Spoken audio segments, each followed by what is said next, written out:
Hi, everybody. So I am sorry I'm late in getting started. It's just been a crazy day, jam packed. But and I have more to come. I'm actually seeing two movies tonight. Believe it or not, I'm going to a premiere to see a faith-based film called The Carpenter, and then after that, I'm seeing Venom: The Last Dance, the final one. I've actually liked the two previous Venom movies because they were so goofy, but I don't know if I'll like this one. It looks like it's taking itself kind of seriously, which is not as fun. So I felt like these movies really had like an idea of kind of what they are, and I don't know. That's really they know what they are, and they can feel that. So we have a question, and I have the chat room open. I have the super chat open. Have you reviewed Agatha All Along? I haven't reviewed any of Agatha All Along. I haven't reviewed any of the Marvel shows.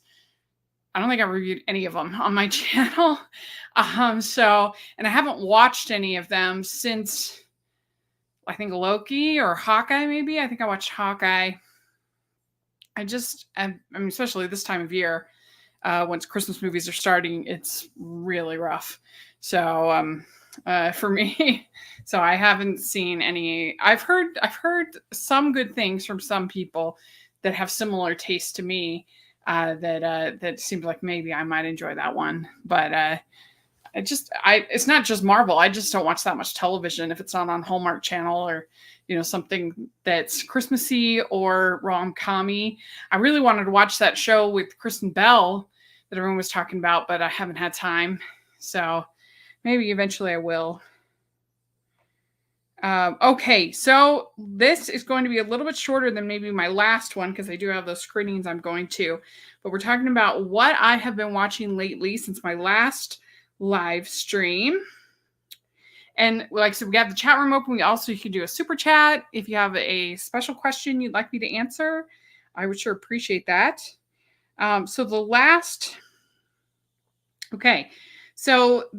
last one that I did was on October 10th. And I saw, as far as movies, I saw a double header of Piece by Piece at the Megaplex, and then I saw Saturday Night. So both of those, and I'd say of the two, I liked Saturday Night better than Piece by Piece. Piece by Piece, it was interesting. I did recommend it because it was unique, and you should watch my video on anime documentaries. That was a lot of fun to put together, and I enjoyed doing that. But I found the interviewing actually be kind of dry, and it's very like you have to be pretty interested in like the mechanics of record producing and album producing and all of that. Like that's not that interesting to me. And so I was interested. I liked the animation. The Lego take was creative. I do recommend it, but it was a little dry in my opinion.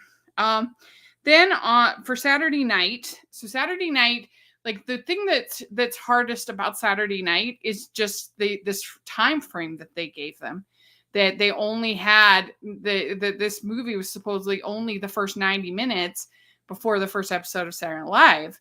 And it just starts to feel a little bit phony because there's no way that all this stuff could happen in 90 minutes.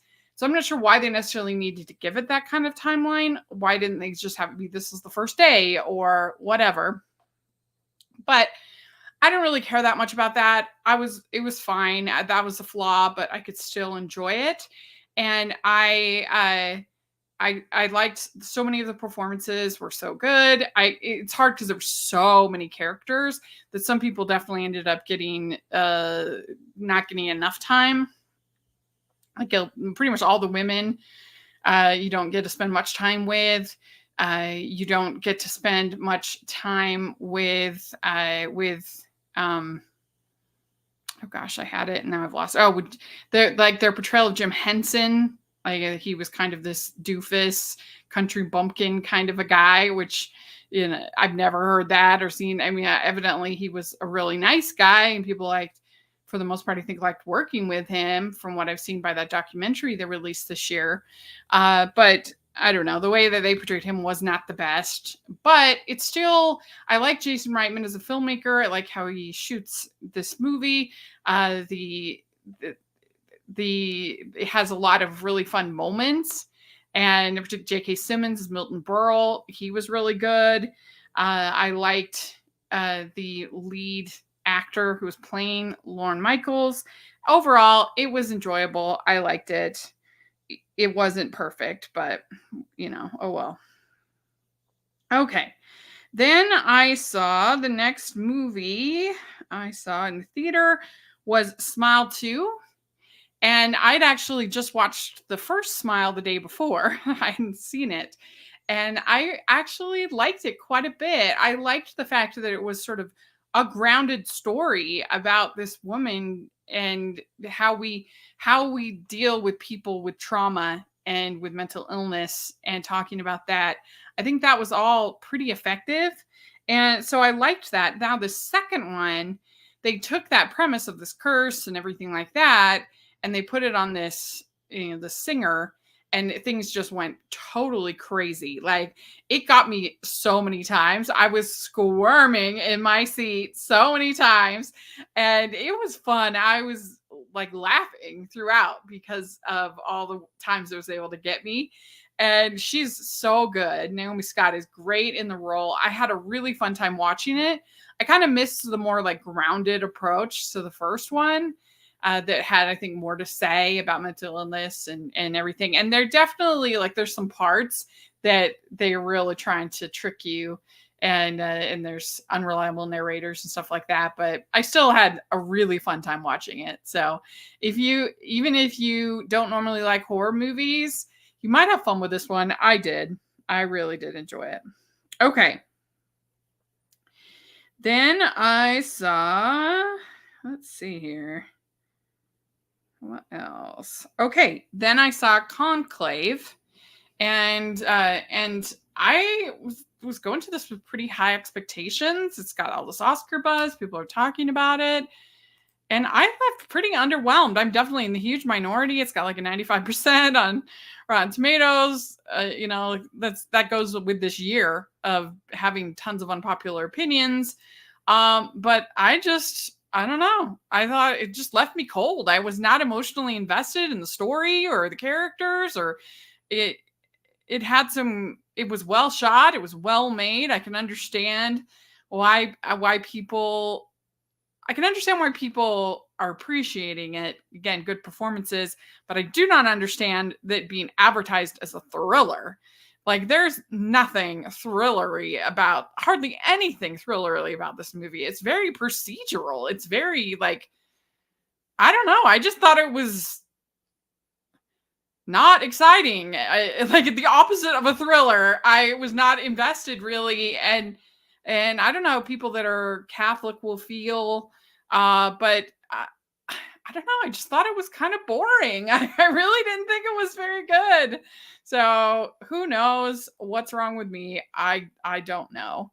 But there we go. So that is the other movie that I saw in the theater since we last spoke.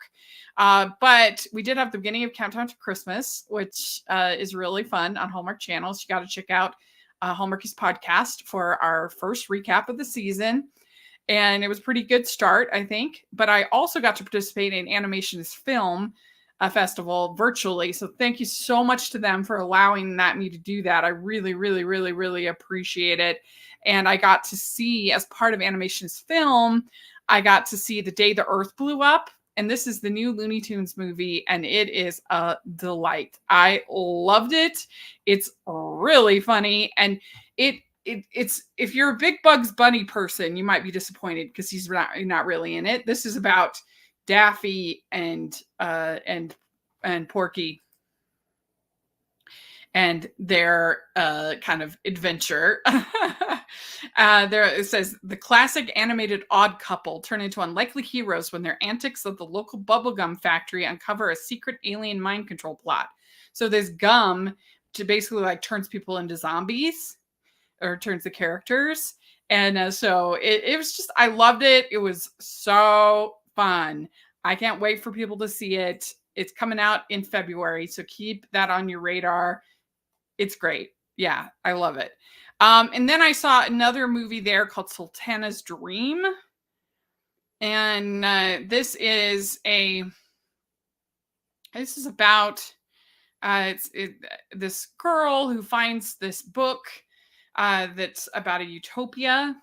It describes Lady Land, a utopia in which women rule the country while men live in seclusion and are responsible for household chores. Fascinated by the story, Inez embarks on a journey across the country to search for the one place where the women can live in peace. So that sounds like more woke than it really is. It really was quite lovely. The animation is beautiful, absolutely beautiful. This watercolor, and there's not really a ton of story here. That's the downside to it, is you're just kind of following her around India, and but it's so pretty, and it's got such like a peaceful tone to it and spirit that I am glad I saw it. But anyway, so that's Sultana's Dream. And that was one of the other ones that I saw at Animations Film, and I still have some more. Hopefully, I'll be able to get to this weekend. But yeah, that was really nice of them to let me watch some of those movies just to see the Looney Tunes. Was so good. I loved it. Okay, so then, and I also loved Girl Hunts Boy. This is on Netflix.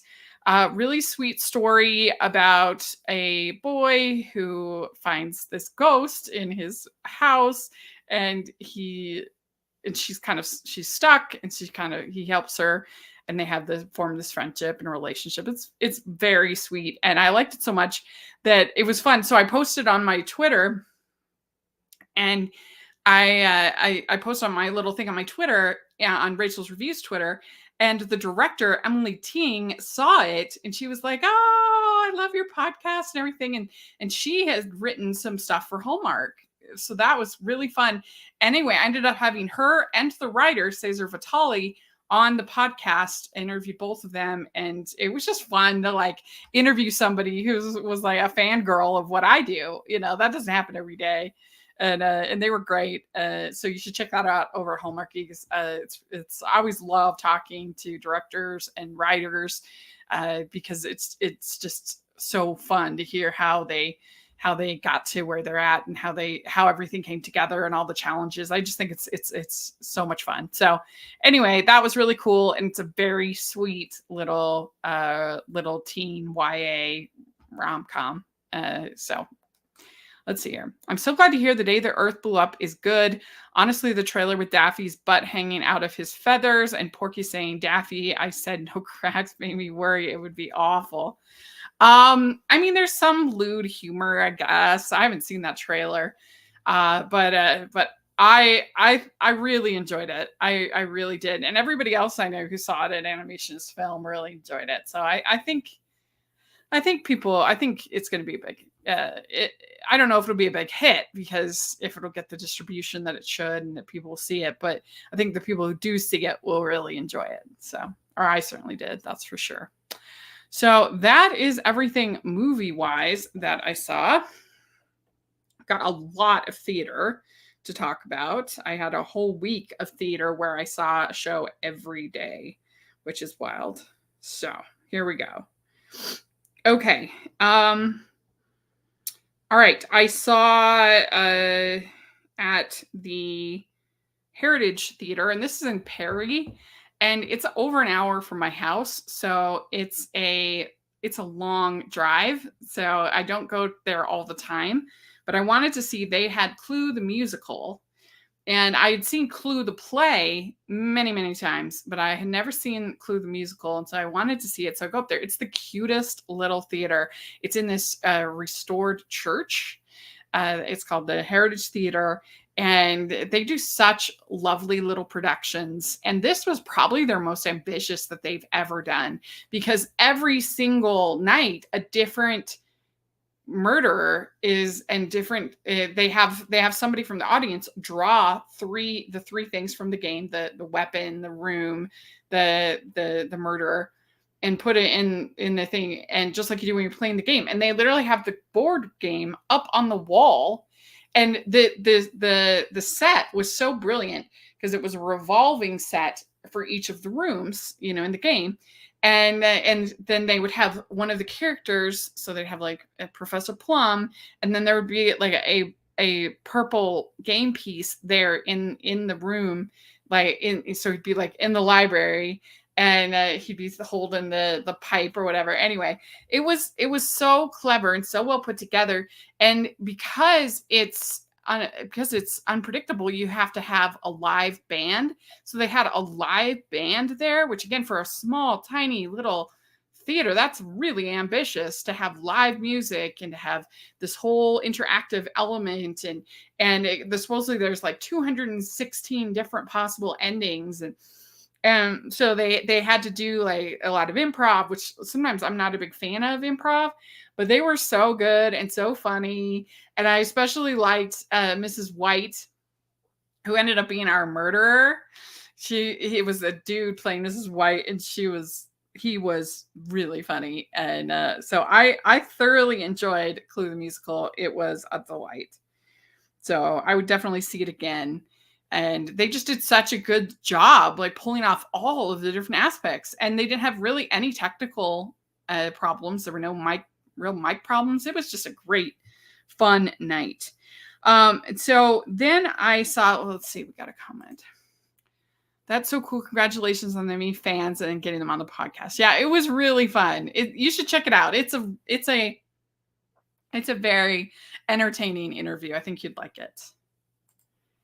That sounds so fun and clever. Clue the Musical must have been a blast. It really was. And they did such a great job. I admire them because, like I said, this is a tiny little community theater, and they were just so ambitious, and I really admire that. So it was great.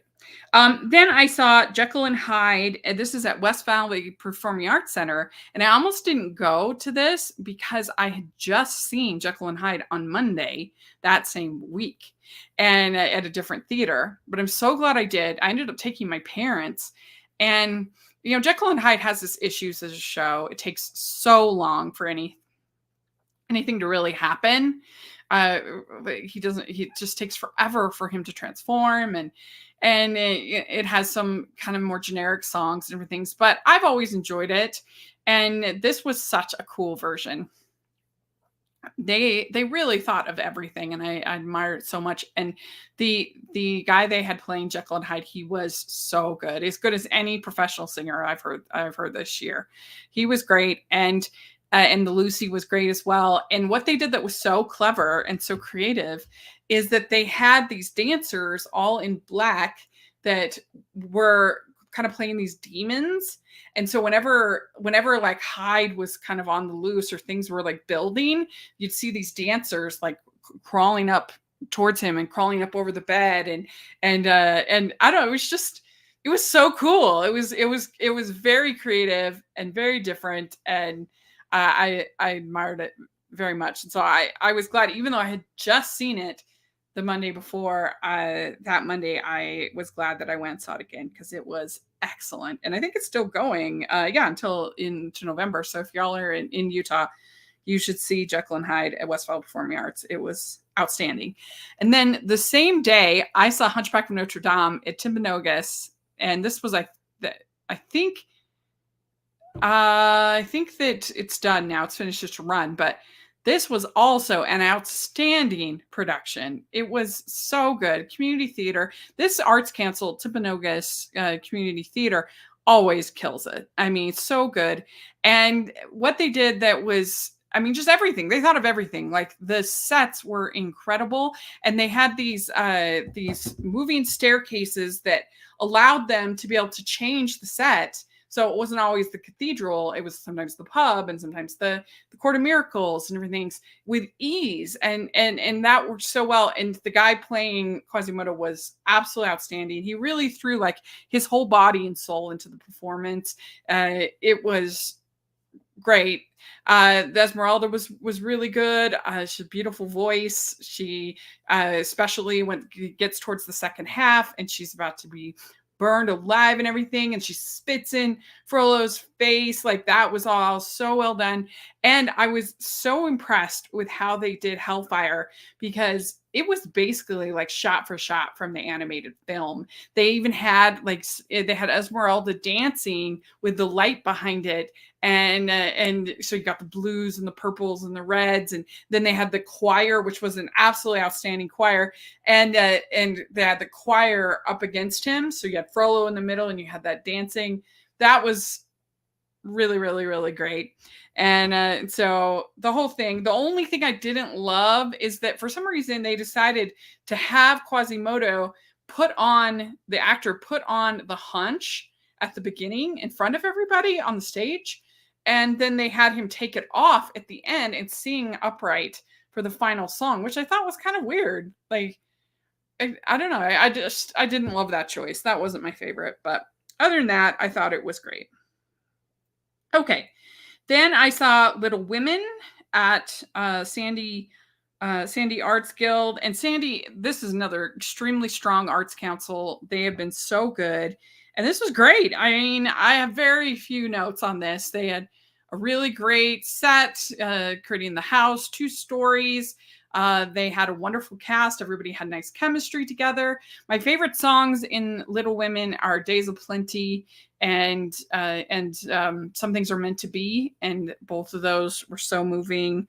The only thing that I didn't love is I thought some of the costumes were a little, she really embraced the hoop skirts in the costumes, which is, I guess, accurate, but I don't know. I don't know. I've never seen Little Women done quite the way they did as far as the costumes, and like using really different prints within the same dress. And it's just some strange costume choices, but I really enjoyed it.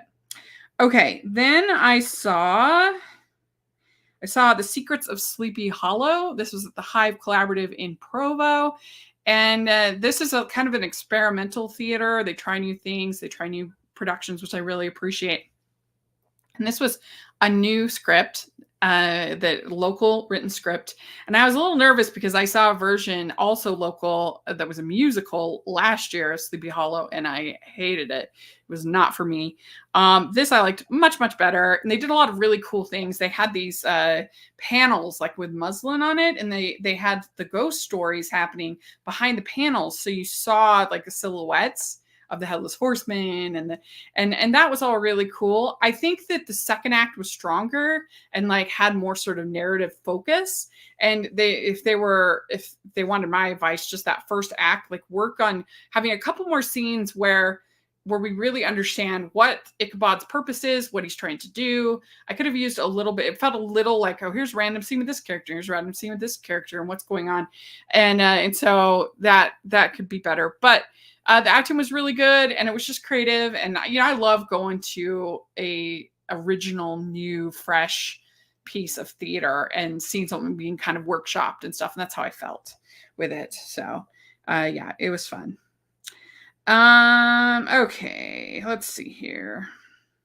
And it was fun. I got to be on Fan Effect podcast for Sleepy Hollow. I talked about the Disney one, and with my friend Kellyanne, and one of the actors for Sleepy Hollow was on it, named Joel, and so that was fun to get to do that. So that is it. That is all. Let's see here. That is everything that I have seen since we last updated. And theater and film. My favorite, honestly, was the Looney Tunes. It was a total delight. I mean, I love the Looney Tunes. I really do. But I mean, certainly compared to the most recent Space Jams, this is much, much better than that. I also got to watch a little TV movie called Return to Sender that's going to be on Up TV this Sunday. And I loved it. I thought it was so charming and well written. And it ends up telling 4 love stories within this one movie. So I really loved that. And I would highly recommend, if you like rom-coms, to check out Return to Sender this Sunday. It was really sweet. So put it on your DVRs. But I guess out of all of these, yeah, my favorite is Looney Tunes one. And then maybe my second favorite would probably be probably would be of that. I would probably say I also saw the My Hero Academia new movie, and those are always so good. I saw 6 Days in August, which is a local film. And it's like a Mormon movie, but I think for what it was well done. So I saw that. So yeah, the Looney Tunes is my favorite. I would say my second favorite is probably Smile 2, just because it was so fun, and so I enjoyed that.